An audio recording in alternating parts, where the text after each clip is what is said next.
This program brought to you by Duncan's.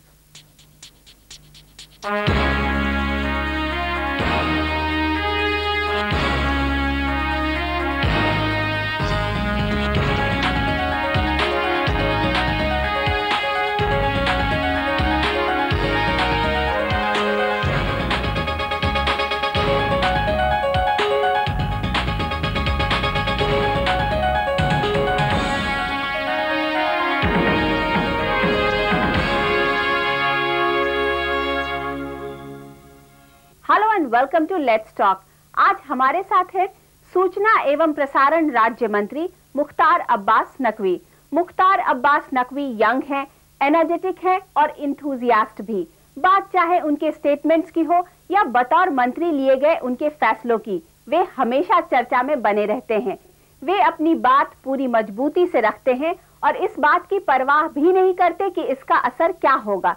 जहां देश के तमाम मुस्लिम लीडर्स बीजेपी की मुखालफत करते हैं, वहीं मुख्तार अब्बास नकवी की नजरों में बीजेपी एक ऐसी पार्टी है जो सही मायनों में सेक्युलर है और बीजेपी के कल्चरल नेशनलिज्म में उन्हें पूरा यकीन है। मुख्तार अब्बास नकवी से आज बात करते हैं सूचना एवं प्रसारण मंत्रालय, उनकी भावी योजनाएं और केंद्र की भाजपा सरकार के बारे में। मुख्तार अब्बास नकवी केंद्रीय सूचना एवं प्रसारण राज्य मंत्री। 1975 में जेपी मूवमेंट में सक्रिय भागीदारी से राजनीतिक जीवन की शुरुआत। इमरजेंसी के दौरान मीसा के तहत 15 महीने की कैद। 1980 में उत्तर प्रदेश जनता पार्टी की प्रदेश इकाई के सचिव। 1984 में भारतीय जनता पार्टी में शामिल। 2 बार भारतीय जनता युवा मोर्चा के उपाध्यक्ष। 1989 में मऊ विधानसभा क्षेत्र से भाजपा के टिकट पर चुनाव लड़े लेकिन पराजित। बाद में पार्टी के संगठन कार्यों से जुड़े। आज भी राष्ट्रीय कार्यकारिणी समिति के सदस्य। पिछले लोकसभा चुनाव में मुस्लिम बहुल रामपुर क्षेत्र से भाजपा के टिकट पर पहली बार सांसद। केंद्र में भाजपा गठबंधन सरकार में बतौर सूचना एवं प्रसारण राज्य मंत्री अपने महकमे को चुस्त दुरुस्त करने में मशरूफ मुख्तार अब्बास नकवी। तो आइए बातचीत शुरू करते हैं सूचना और प्रसारण राज्य मंत्री श्री नकवी से। Welcome to the show Naqvi साहब। अच्छा, ये बताइए, जो ये अभी का इलेक्शन हुआ विधानसभा का और इसमें जैसे बीजेपी को सांप सूंघा दिया गया, इसको आप किसका खिलाफ मानते हैं? नहीं, बीजेपी को सांप नहीं सूंघा।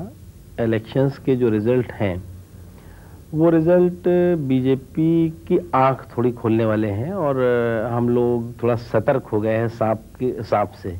अच्छा, और मतलब आपको लग रहा है कि सांप पीछे वेट कर रहा है? सांप तो सबके पीछे वेट करता रहता है और हम सतर्क हुए हैं। और निश्चित तौर से जो ये फैसले हुए हैं, ये फैसले हमारा जो अचीवमेंट है, जो उपलब्धियां हैं सरकार की, उसके अगेंस्ट नहीं है। क्योंकि मैं इस बात को स्वीकार करते हैं कि हमारा जो अचीवमेंट है, हम उसको अच्छी तरह से लोगों को नहीं बता पाए और उन्होंने हमारे खिलाफ जो प्रोपेगेंडा किया, जो हमारे खिलाफ उन्होंने माहौल बनाया, उसमें वो सफल रहे। लेकिन अगर आप इसको अच्छे से प्रोपेगेट नहीं कर पाए तो इसका एक बहुत बड़ा जो श्रेय या न श्रेय है वो आपको खुद को जाता है, क्योंकि INB मिनिस्टर आप हैं।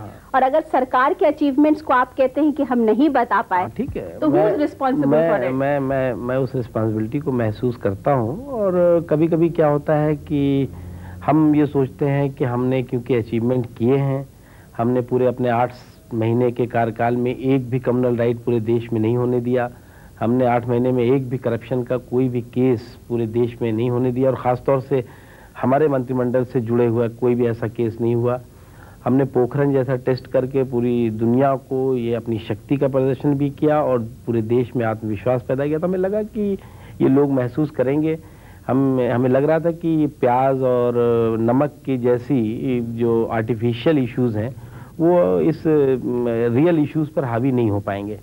लेकिन आपको क्या लगता है, प्याज और नमक आर्टिफिशियल इशू है? It's not a real issue. बिल्कुल आर्टिफिशियल इशू। मैंने कांग्रेस के कई लीडर से पूछा, अगर प्याज मार्केट में 60 रुपए किलो मिले, उसको आप आर्टिफिशियल इशू मानते हैं? प्याज या नमक, किसी भी, मैंने पूछा कांग्रेस के किसी लीडर से, मैंने कहा कि आप में से कितने लोगों ने 100 रुपए किलो या 60 रुपए किलो नमक खरीदा है? किसी नहीं, मैंने नमक की तो बात मान लेते, लेकिन प्याज और आलू और टमाटर, मतलब महंगाई जिस तरीके से बढ़ी है। नहीं, महंगाई को प्याज और आलू पे के पैमाने पे नहीं नाप सकते। महंगाई ओवरऑल पूरे देश में बढ़ी है, पूरे देश में नहीं पूरी दुनिया में बढ़ी है। तो इसका मतलब ये हुआ कि ये पूरे देश में जो एक जिसे कहना चाहिए प्राकृतिक आपदा आई है, उसका एक असर है। ये बड़ी अच्छे से आप आज की डेट में इसको सेल करने की कोशिश कर रहे हैं कि ये एक प्राकृतिक आपदा है। लगता नहीं है कि इस पे आपकी सरकार जो है वो इस पे काबिज नहीं हो पाई? महंगाई बढ़ती चली गई, आपके अलाइज बोलते रहे कि आप लोग कुछ करिए, आप लोग कुछ करिए, और आप लोगों ने कुछ नहीं किया। नहीं, हमने बहुत कुछ किया, लेकिन ऐसा कुछ नहीं है कि हम कैसे करते। क्या जमीन से प्याज उगाना शुरू कर देते और कुछ ऐसा आर्टिफिशियल जो है, ऐसी मशीन तो थी नहीं कि मशीन लगाते और प्याज जो है वो बनना शुरू हो जाती। इम्पोर्ट करते और इम्पोर्ट, हाँ इम्पोर्ट किया हमने। इम्पोर्ट करने की जहाँ तक ताकत थी, नहीं देर, अब कितने 4 महीने में 2 महीने के अंदर जो है इम्पोर्ट होने में, वहाँ से आने में, यहाँ से उसके ऑर्डर्स जाने में इट विल टेक टाइम। ऐसा नहीं होता कि बस हमने कहा और वो जमीन से निकलना शुरू हो गई। तो इम्पोर्ट भी करेंगे तो उसमें भी टाइम लगेगा। और उन्होंने एक्सप्लॉइट करने में कामयाबी हासिल की, लोगों को नॉन इश्यूज को इशू बनाने में कामयाबी हासिल की, ये तो हम कहते हैं। मतलब आप इस चीज को सिर्फ मान रहे हैं कि जो नॉन इशू था उसको इशू बना करके उन्होंने कामयाबी हासिल कर ली, और आप लोगों की कोई गलती नहीं है। आप लोगों की ये कोई गलती नहीं कि आप लोग ठीक से कंट्रोल नहीं कर पाए। आपकी ये कोई गलती नहीं है कि आप अपने अच्छे काम को प्रोपगेट नहीं कर पाए। आपकी ये कोई गलती नहीं है कि आप अपने एलाइज को साथ लेके चल पाए। हाँ ठीक है, नहीं एलाइज तो हमारे साथ थे, लेकिन जो आपने कहा ना प्रोपगेट नहीं कर पाए, कहीं ना कहीं मैं खुद महसूस करता हूँ कि हमने उसको प्लान्ड वे में प्रोपगेट नहीं किया अपनी अचीवमेंट को। चलिए, दिल्ली के मामले में तो हम मान लेते हैं कि आप लोग अपने आप को अच्छी तरह से हार्ड सेल नहीं कर पाए, लेकिन मध्य प्रदेश में क्या हो गया? नहीं, मध्य प्रदेश में भी कुछ नहीं हुआ। मध्य प्रदेश में भी यही हुआ जो कुछ दिल्ली में हुआ वही मध्य प्रदेश में हुआ, वही राजस्थान में हुआ। तो इसका मतलब कि जो जहाँ बीजेपी पावर में नहीं आ पाई, वो इसलिए नहीं आ पाई क्योंकि ये जनादेश सेंटर के अगेंस्ट गया? नहीं, सेंटर के अगेंस्ट नहीं गया, स्टेट के अगेंस्ट गया। अगर सेंटर के अगेंस्ट आप अगर सिर्फ ये कहेंगी तो सेंटर के अगेंस्ट सेंटर के अचीवमेंट भी है। सेंटर, अब आप ये बताइए, आलू है या प्याज है, इशू जो था, या नमक है मान लीजिए, या कड़वा तेल है, ये इशू सेंटर गवर्नमेंट का इशू नहीं हुआ। ये स्टेट गवर्नमेंट जो है इस पे कंट्रोल करती हैं। स्टेट गवर्नमेंट इसको जो है वो पूरी तरह से कब्जे में रखती हैं, और स्टेट गवर्नमेंट जितना इफेक्टिव एक्शन लेंगी उतना तेजी से इस पे असर होता है। तो ये तो स्पष्ट हो गया कि ये सब इन्हीं के लोग थे और सब इन्हीं की एक प्लान कॉन्स्पिरेसी थी। पर इस बात को तो आप मानेंगे ना कि जो कांग्रेस की स्थिति आज से 6 महीना पहले थी, वो तो कांग्रेस उस स्थिति को कांग्रेस ने बिल्कुल बदल दिया है, और बीजेपी उस स्थिति में चली गई है जहां पर कांग्रेस थी, और कांग्रेस बीजेपी की स्थिति में आ गई है जब वाजपेयी जी की सरकार बनने वाली थी। ऐसा बिल्कुल नहीं, वैसा वर्षा हो गया है। नहीं, बिल्कुल ऐसा नहीं है। इससे पहले भी जो स्टेट के इलेक्शंस हुए हैं, और कांग्रेस की even then Mrs Indira Gandhi रही हैं प्राइम मिनिस्टर, राजीव गांधी जी रहे हैं, या नरसिम्हा राव रहे हैं, स्टेट के जो इलेक्शंस हुए हैं उसमें अगेंस्ट रिजल्ट गया है। जो सेंटर में सरकार है उसके खिलाफ फैसले गए हैं, और बहुत बार ऐसा हुआ है। एक नहीं 4 स्टेट्स के फैसले खराब गए हैं, और वो एकदम उस पार्टी के अगेंस्ट गए हैं। तो ये तो उस वक्त किसी ने इस्तीफा दिया या किसी ने जो है वो मॉरल रिस्पॉन्सिबिलिटी नहीं ली थी। अच्छा, आपकी पार्टी के अंदर, या ये यूं कहें कि बीजेपी जो कि हमेशा अपने आप को द मोस्ट डिसिप्लिन्ड पार्टी का तमगा लगा करके देती रही है कि BJP is the most disciplined party and the most disciplined कार्डर, सडनली आपकी बीजेपी पार्टी में क्या हो गया? सडनली इतनी ज्यादा अनुशासनहीनता जो कि सामने टेलीविजन के सामने आ रही है, ऐसा क्यों? नहीं, अनुशासनहीनता तो खैर कहीं टेलीविजन के सामने नहीं आ रही है। मीडिया ने कुछ जो है वो इश्यूज को ज्यादा अनुशासनहीनता का रूप देने की कोशिश की है। दूसरी चीज है कि कांग्रेस ने जो कि इस वक्त अपने को प्रोजेक्ट कर रही है कि हम जो है वो बहुत बड़ी पार्टी हैं, अनुशासित पार्टी हैं, और हमारे अंदर कोई, सबसे ज्यादा उनके यहाँ झगड़े हैं। आज भी झगड़ा है, आज भी जो है उनके यहाँ मुख्यमंत्री तय होने में झगड़े हो रहे हैं। आज भी उनके यहाँ जो है वो तमाम तरह की समस्याएं हैं। कांग्रेस जबकि आधी से ज्यादा टूट चुकी है, कांग्रेस तो सैकड़ों बार टूटी, लेकिन आज भी जो है कांग्रेस टूटी हुई है। उनके पास नेतृत्व नहीं है, नेतृत्व उनको आयात करना पड़ा। ये ठीक है, आप कह रहे हैं कि झगड़े हो रहे हैं, लेकिन उनके झगड़े जो है टेलीविजन के कैमरा के सामने तो नहीं हो रहे हैं ना। राजस्थान में अगर चुनाव होना है, चुनाव हो गया, दिल्ली में अगर होना है तो हो गया, मध्य प्रदेश में लीडरशिप का डिसीजन होना है तो हो गया, लेकिन आपकी पार्टी के तो जो आला लीडर है वो कैमरे के सामने बोल रहे हैं कि बीजेपी अगर हारी है तो अपनी पार्टी के कारण हारी है, बीजेपी अपने कारण हारी है, किसी और ने बीजेपी को नहीं हराया। पिछले कई सालों से कांग्रेस जो है कैमरे के पीछे हो गई थी, अब कैमरे के सामने आई है, अब उसकी झगड़े कैमरे के सामने आएंगे। तो आप मान रहे हैं कि बीजेपी के तमाम झगड़े कैमरे के सामने आ गए? नहीं, कैमरे के सामने आप बता रही हैं इसलिए मैंने कहा कि आप, क्योंकि बीजेपी जो है वो कैमरे के सामने आ चुकी है, फ्रेम में है, और ये जो है वो फ्रेम के बाहर हो गए थे, अब फ्रेम में कैमरे वालों ने लेना शुरू किया है उसको। इस बातचीत को हम जारी रखेंगे, लेकिन एक शॉर्ट कमर्शियल ब्रेक के बाद।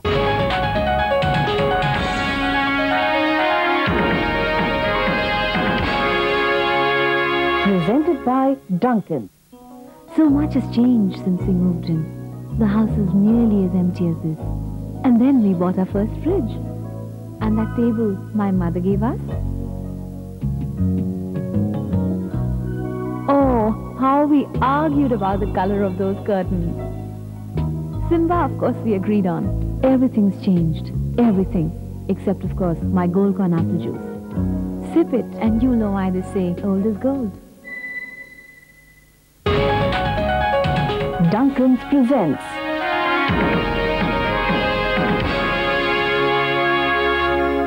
अच्छा नकवी साहब, ये बताइए कि जो प्रसार भारती है या प्रसार भारती बोर्ड है या प्रपोज्ड प्रसार भारती बिल है, इसका हो क्या रहा है? प्रसार भारती बोर्ड क्या ये प्रपोज्ड ही रह जाएगा? नहीं, प्रपोज नहीं रहेगा। ये जो है वो इसका जल्दी ही गठन हो रहा है। प्रसार भारती बोर्ड तो नहीं, लेकिन जो प्रसार भारती में पोस्ट्स हैं, सीईओ हैं या पर्सनल मेंबर फाइनेंस है, चेयरमैन है, इनके लिए एक सिलेक्शन कमेटी है, वो सिलेक्शन कमेटी अपना काम कर रही है, वो करेगी जल्दी। अच्छा, राज्यसभा में आपको क्या लगता है कि जो आपने बिल पेश किया है वो पास हो जाएगा? हमने पास होने के लिए ही पेश किया है। नहीं, आपकी मुस्कुराहट कुछ और कह रही है। क्यों, हमने पहले दिन इसीलिए वो ऑर्डिनेंस को पेश कर दिया कि वो चर्चा में आए। वो पर कैसे आप पास कराएंगे उसे? क्यों, हमने लोकसभा में कैसे पास कराया था? लोकसभा में भी हमने सिर्फ अपनी मेजॉरिटी से नहीं पास कराया था, हमने और लोगों के सहयोग से और लोगों को विश्वास में लेकर कराया था। तो आप लोगों का तो एक ही मोटिव था, एसएस गिल को हटाना, तो ऑर्डिनेंस को ही लैप्स करने देते, फिर क्या प्रॉब्लम? इतना लंबा प्रोसेस करने की जरूरत क्या है? ये गलतफहमी है लोगों की कि किसी को हटाना हम लोगों का मोटिव था। हमारा मोटिव स्पष्ट रूप से था कि प्रसार भारती सुचारू रूप से काम करे, प्रसार भारती ऑटोनॉमी बरकरार रहे, लेकिन एटोक्रेसी न हो, स्वायत्तता हो, स्वच्छंदता न हो। एक हमारा पूरी तरह से स्पष्ट रूप से ये था कि प्रसार भारती का काम अच्छी तरह से हो, क्योंकि आज की तारीख में प्रसार भारती, दूरदर्शन या आकाशवाणी सिर्फ मोनोपोली नहीं रह गई है।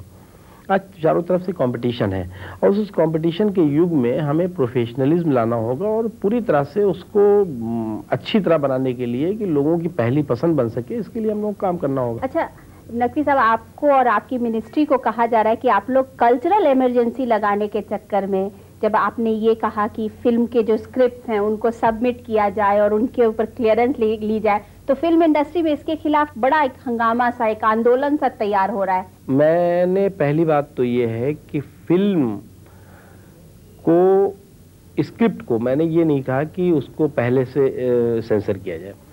मैंने ये कहा था कि फिल्म प्रोड्यूसर्स या डायरेक्टर्स जो हैं वो जो शोर मचाते हैं, रोते हैं बाद में कि साहब सेंसर ने हमारी आधी से ज़्यादा फिल्म काट दी, हमारा जो है बजट बढ़ गया, हमारे साथ बड़ा अन्याय हुआ।